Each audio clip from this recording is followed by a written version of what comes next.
She's essentially said her coach doesn't want her to play her game. And it's very clear that the Indiana Fever don't want Caitlin to be Caitlin. I think that everyone saw that we kind of got some flow when Kate was hurt and our offense was clicking. But now we have to have a new offense when she's in there because she's... Whoa, hold up. Sophie Cunningham has had enough, and she's not staying quiet any longer. The Indiana Fever guard has stepped into the spotlight with a bombshell expose that's sending shockwaves through the WNBA. She's making it crystal clear, Stephanie White is trying to fit Caitlin Clark into a system, rather than making Caitlin Clark the system. Stephanie White, you deserve the Dodo Bird of the Day award. Yeah, I said what I said, and it is what it is. How you gonna say in a post interview, you gonna say that you trying to reintegrate CC, my precious CC, into an offense? What? She's the superstar. That means you should be trying to integrate all the other players, not... Caitlin is clearly frustrated, and it's written all over her face in interviews. She's being asked to play out of position, forced to adapt to roles that don't suit her natural game, and expected to improve in areas where she shouldn't even be operating. How do you sideline the unique strengths of your franchise player? How do you not build around the most gifted passer and scorer in the league? Well, that's not Stephanie White's philosophy. And Sophie Cunningham? She's had enough. Sophie is pulling back the curtain on what's really happening inside the Fever locker room, and it's absolutely wild. This isn't just about basketball. This is about a generational talent being misused and a teammate finally speaking up. The tension has been building all season, and now, the showdown that everybody saw coming, is here. This is how you treat your prized possession? This is how you treat your cash cow? This is how you treat your savior? This is how you treat the young woman responsible for elevating this unbelievably Sophie Cunningham grabbed the mic after practice and blew up Stephanie White's carefully polished narrative with the precision of a Navy SEAL and the subtlety of a tornado in a trailer park. While White keeps preaching about integration and structured tempo sets, Sophie stared straight into the camera and practically shouted, "This roster should orbit around Caitlin Clark, not force her to squeeze into some outdated Connecticut playbook." It wasn't just a soundbite. It was a direct challenge. A wake-up call.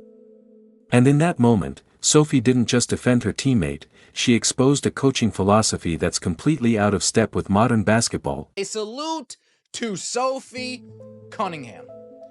Not only does she stand up for Caitlin Clark on the court, but she stands up for Caitlin Clark in the media as well. While Caitlin Clark gets pushed around, thrown to the floor during games, and teammates are standing there just looking, not doing anything, Sophie Cunningham will do something. While other players get a microphone put in front of them, doing their media interviews, while they regurgitate the same nonsense, the same word salad that Stephanie White lies says, Sophie Cunningham will say, Sophie didn't just defend Caitlin Clark, she body-slammed Stephanie White's entire coaching credibility with receipts, sass, and a look that screamed, "I said what I said." What triggered this fiery takedown? Simple, the Indiana Fever are treating a generational talent like a puzzle piece instead of the blueprint. And Sophie's done pretending it's fine, because let's be real, everyone in the WNBA with a basketball IQ above sea level sees what's happening. Caitlin is the system. And the rest of the organization? They're out here fumbling the user manual like it's written in ancient Greek. Man, I think that everyone saw that we kind of got some flow when Kate was hurt and our offense was clicking, but now we have to have a new offense. Now we have to have a new offense. Translation, Stephanie White, that shit that you're trotting out there, that motion offense garbage that you're trotting out there, ain't gonna fly with a generational talent like Caitlin Clark. She's that damn good. When Kate was hurt and our offense was clicking, but now we have to have a new offense when she's in there because she just brings that much to the game, and so we have to adjust. If you are enjoying, please subscribe. Here's the kicker that'll make your head spin faster than a washing machine on steroids. Stephanie White admitted in her post-game interview that the team looks its best when Caitlin Clark has the ball, when she's the decision maker, and everything revolves around her, and yet, somehow, for reasons that defy logic, basketball fundamentals, and plain common sense, White watches that success happen in real time, then decides to slow the game down, pull Caitlin out of rhythm, and hand the offense to someone else. Then she acts surprised when the whole team suddenly forgets how to play basketball. Caitlin Clark's return, in which, since this is a lady we're talking about, it looks like Stephanie White has spaded Caitlin Clark, for lack of a better way of putting it. If it was a dude, I'd say neutered, but, you get my point. She has taken away Caitlin Clark's greatest asset, which is the creator and instigator of offense. Sophie Cunningham went on the record and finally said what everyone's been yelling at their TVs for weeks: give the damn ball to Caitlin. Whatever offense Indiana's running right now, it's not working. And Sophie didn't sugarcoat it. She said straight up, you have to let Caitlin be Caitlin. The reason fans pack arenas, drop cash on overpriced merch, and chant like it's a revival meeting? It's not because of some fancy 5-player motion offense. It's the Caitlin system. Caitlin is the system. You could line up 5 traffic cones in Fever jerseys next to her and the building would still sell out, because nobody's buying tickets to see backdoor cuts and screen assists. They're buying Caitlin Clark. Period. Stephanie White, you deserve the Dodo Bird of the Day award. How do you want my precious Cece to play defense every possession? Full out? Ain't no way. I played ball. Ain't nobody playing defense every possession unless you just great at defense and that's your job. You hear me? Don't you know she is an offensive player? You hear me? She scores. She facilitates. So she has to control and reserve her energy when it matters the most. Sophie Cunningham is making it clear, Caitlin Clark isn't being treasured like the generational star she is, and here's where things go completely off the rails. Ari McDonald is being handed point guard duties. Yes, the same Caitlin Clark who shattered NCAA records and turned women's basketball into a must-watch event is now standing in the corner while a bench guard runs the offense. Clark isn't getting the ball. And when she does get open, her teammates often ignore her. Cameras have repeatedly caught her throwing her arms up in frustration, especially after players like Natasha Howard keep the ball instead of swinging it back. These moments go viral. Not because fans are nitpicking, but because everyone sees what's wrong. This isn't just basketball anymore. It's basketball theater, and Caitlin Clark is the headline act, the director, and the one tearing your ticket at the door. Out a lineup yesterday. Aaron McDonald starting at point. Kelsey Mitchell's at shooting guard. Caitlin Clark's at small forward. And I'm like, what is going on? Are we trying smaller lineups? I guess, okay, but are we doing a point forward situation? Is that what we're doing? We're doing a LeBron James point forward. No, the hell we ain't. We ain't. We're just running the same old, I want to say same old offense, but I don't know what that offense is. Sophie Cunningham is making one thing clear, Caitlin Clark isn't being treasured the way she should be, and here's where it gets crazy, Ari McDonald is being chosen as the point guard. She's the one bringing the ball forward, not Caitlin. That's right. The generational talent who broke every college basketball record is standing in the corner, while a backup runs the offense. Caitlin isn't even receiving the ball. And you can tell, she's frustrated. Cameras have caught her throwing her arms up in frustration, especially when teammates like Natasha Howard ignore her wide open. These moments go viral fast, and everyone starts debating her body language and the team dynamic. But this isn't just basketball anymore. This is basketball theater, and Caitlin. She's the headliner. She's the director. And she's the one tearing tickets at the door. After practice, Sophie gave us the truth, she said. I think everyone saw we had some flow when Caitlin was hurt and the offense was clicking. But now, we need a different offense when she's in, because she brings that much to the game. Think about that, instead of building a system around a generational talent, they're treating her like a glitch in the game plan. Like she's something to work around, not build on. Caitlin is not a background character. She's not a bench experiment. She's the blueprint. The main event. The fireworks finale before the lights go out, and then Sophie dropped the hammer, she said, players are on their own islands. Like this is a cruise, not a professional basketball team, the WNBA has turned into Survivor, Indiana Fever Edition. No trust. No chemistry. Everyone paddling solo, while the whole ship is sinking.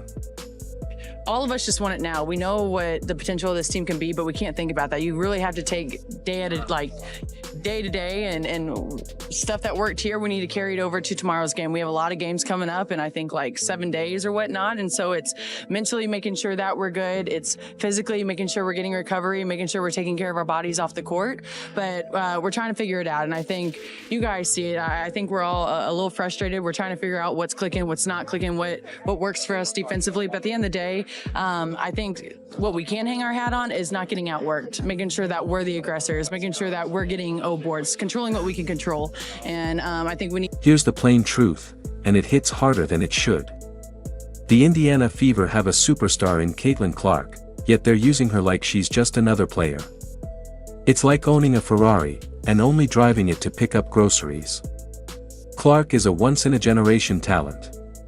She's the kind of player who can change the future of the WNBA.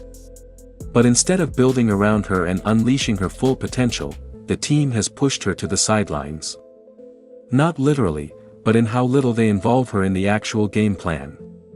Time after time, we watch her just standing, waiting, while the team runs clunky plays through the post. And too often, it ends in a missed layup and disappointed fans. It's frustrating to witness, especially when we all know what Clark is truly capable of. Clark, a Leah Boston deadly connection, pick and roll, two-man game connection that has worked this whole season, gone. Poof, the one thing that was in existence that actually worked, that felt like a little bit of something offensive that worked, gone. Gone. Caitlin Clark has a horrible game in her return. The whole team is horrible. I mean, what have I said on reactions to games, folks? When you got a big three, 2 out of the big 3 have to show up and produce. All right? Now we're 20 games into the season, and head coach Stephanie White is still scribbling on her whiteboard like she's lost in her own playbook.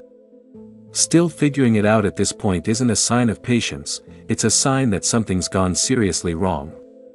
The plays don't look like smart strategy, they look like a chaotic street performance with no direction. And worst of all, White seems to be trying to make Caitlin Clark into a role player, not a leader, not the star. And every time Clark gets subbed out when she's gaining momentum, or every time an open shot gets passed over, it chips away at the greatness she could bring to this team and to the league. Caitlin Clark should be the centerpiece of this franchise. Instead, she's being sidelined by a system that doesn't seem to know what to do with a player like her. And unless that changes, the Fever are on track to waste one of the most exciting talents women's basketball has ever seen. I don't know if you noticed or heard about it, but during the game, Caitlin got honored as the WNBA Player of the Year in the ESPYs. Just what does it mean to have her impact so far? I mean, there are a lot of really good players in this league, and she got honored as the best player in the league by the ESPYs. Yeah, I mean, obviously she continues to get new awards. She continues to break barriers. She continues to do things that we haven't seen before. I mean, you know, obviously you think about the Stewies MVPs of the league and, you know, championship winners, and Asia's MVPs of the league and championship winners. And of course, Sue Bird, who's sitting, you know, in the building today. And, you know, Caitlin is so fortunate, as well as all these guys. Caitlin herself has made it clear where she stands in pre-game media availability. Clark stated plainly, I think we need to do a better job of getting me the ball in transition, whether somebody is there or not. I think there's a fine balance of playing me off the ball and also getting the ball in my hands. That's when I'm the best, in transition. Everybody knows that. But White seems determined to keep Clark off the ball. She's focused on Clark setting screens and finding open looks, classic off-ball activity. White even referenced the Pacers as a model, pointing to Tyrese Halliburton's unselfish play as an example Clark should follow. But behind all the buzzwords and recycled strategies, the real problem is obvious that they're treating elite talent like a casual role player. If Caitlin Clark played for a different team, we'd be watching nightly highlight reels, not post-game therapy sessions. So right here, y'all see my precious CC. She getting her airtime, know what I'm saying? With the stud buds. And look, check this out. She said, oops, gotta go. Cause look who we see now. It's Jigsaw from the movie Saw. Stephanie White. She is a buzz killer. Golly, you hear me? Like, I don't understand, bruh. Like, you is 50, man. You need to go sit down somewhere. We trying to turn up and get lit, you hear me? The insanity isn't Sophie's commentary. It's that what she's saying still needs to be said. 20 games in and the head coach looks like she's still waiting for a starter pack to arrive in the mail. The offense has less flow than a broken water fountain. That's not progress. That's an endless cycle of, well, maybe next time. Sophie Cunningham isn't here to play diplomat. She's not applying for a job at the league office, and she sure as hell isn't sugarcoating anything to keep the good vibes only crowd happy. She says what needs to be said, in HD clarity and with the precision of a buzzsaw in a dollhouse. Sophie Cunningham has exposed the chaos, called out the coaching, and laid bare the dysfunction that's wasting the most talented player in women's basketball. The question isn't whether she's right, it's whether anyone with the power to change things is actually listening.